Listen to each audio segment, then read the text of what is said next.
the spiritual home of New Zealand Rugby League, an arena famous for its epic battles. A footy field littered with broken noses, arms, cheekbones and ribs.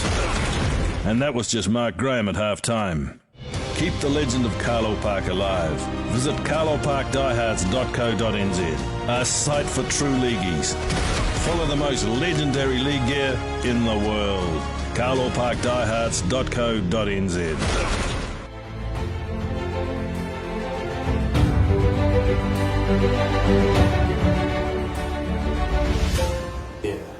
I suppose in '82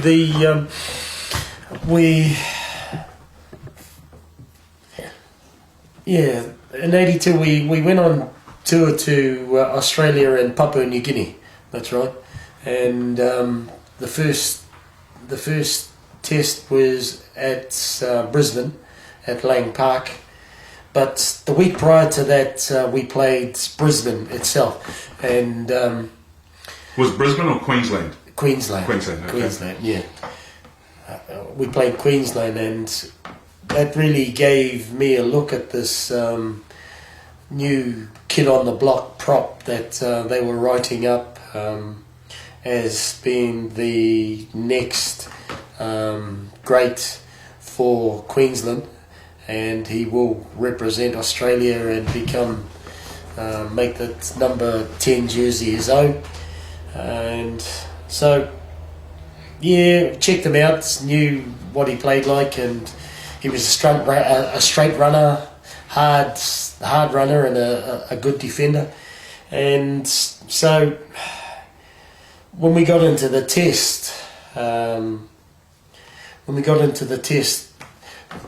they got a penalty. Yeah, they got a penalty, and the ball was kicked into touch. Max Krilich, he was the hooker and the captain at the time. He got the ball on the 10, he tapped it, and he held on to it. Only for 2 or 3 seconds, but it gave me enough time to move, and I knew who was going to take the ball. And through the Queensland game, Rowan Hancock just used to stand back, have a big run up, and hit the ball up as hard as he could.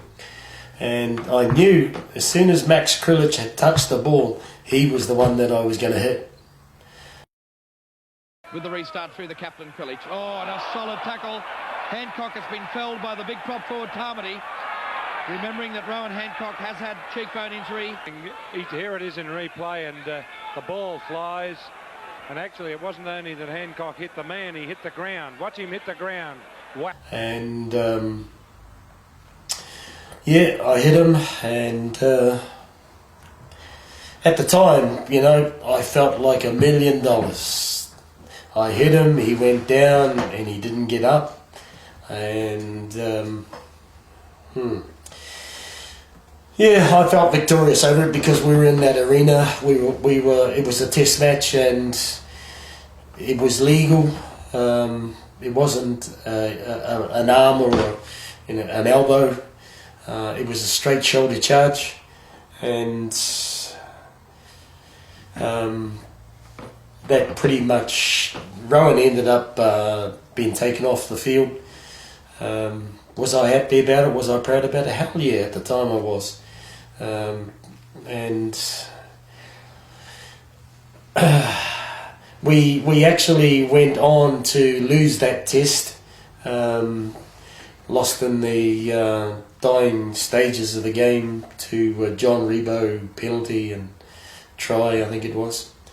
But that was the first test at Lang Park. There was a second test, and that was at Sydney Cricket Ground, which was an awful bloody ground to play at because it was a cricket ground and it was round and the audience is so far away too. Yeah, no atmosphere whatsoever. So that was a close encounter, but again, one that we were outscored in, and they were victorious. Was there like, if you remember back in '82, you've just lost both of those test matches fairly closely.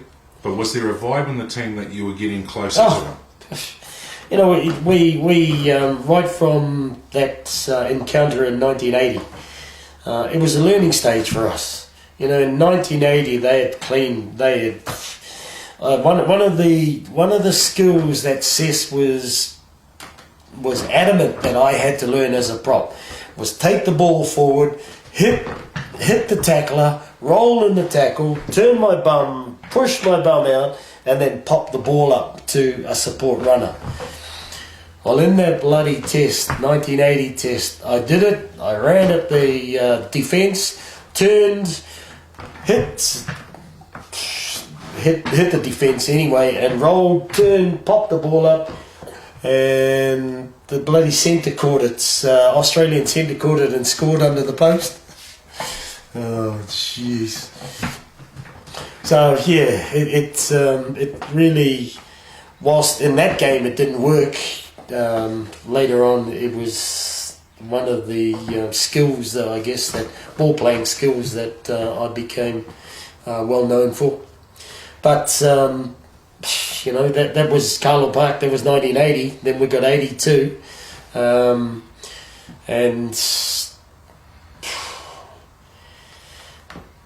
players had gone on. You know, I played in that 80 game. I played against Tommy Raudonikis. You know, Tommy Raudonikis is he's a legend. You know, absolute legend.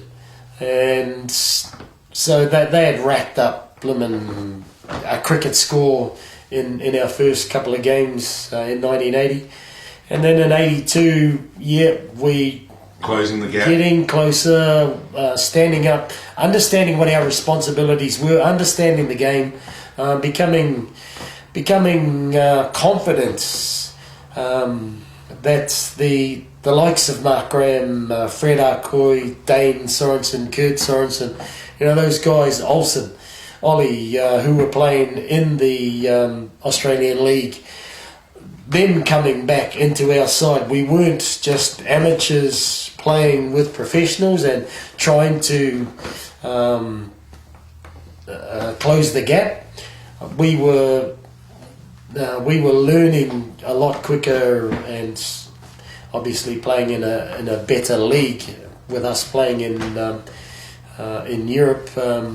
It certainly put us out there, and the education that we were receiving certainly didn't render us as far apart as we were when we were playing club football in New Zealand and then jumping into a test arena.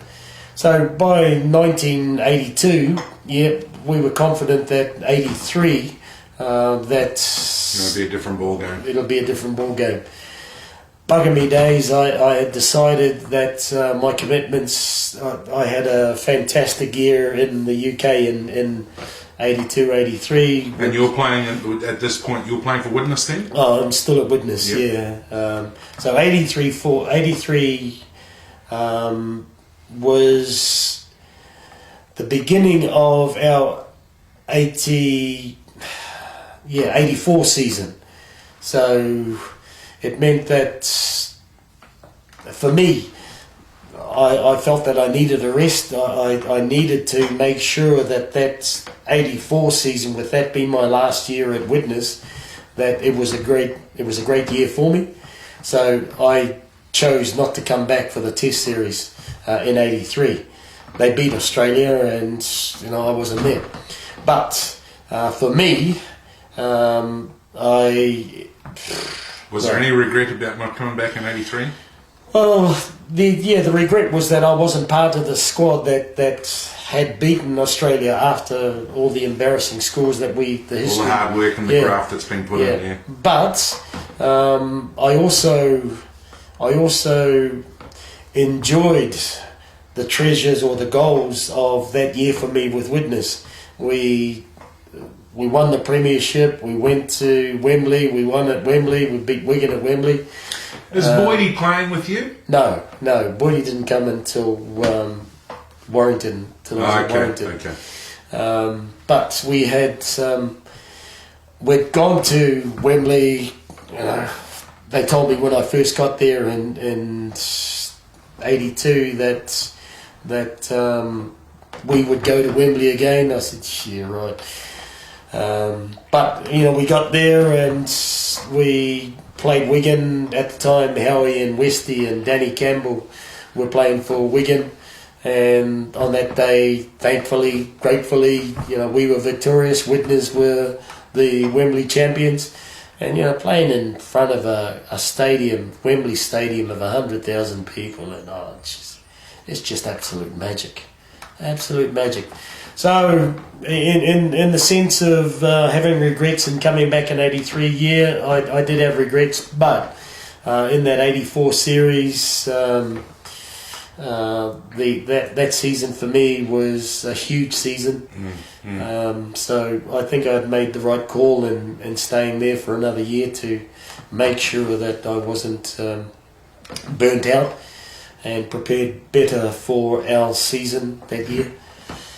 So then the big year, 85 rolls round.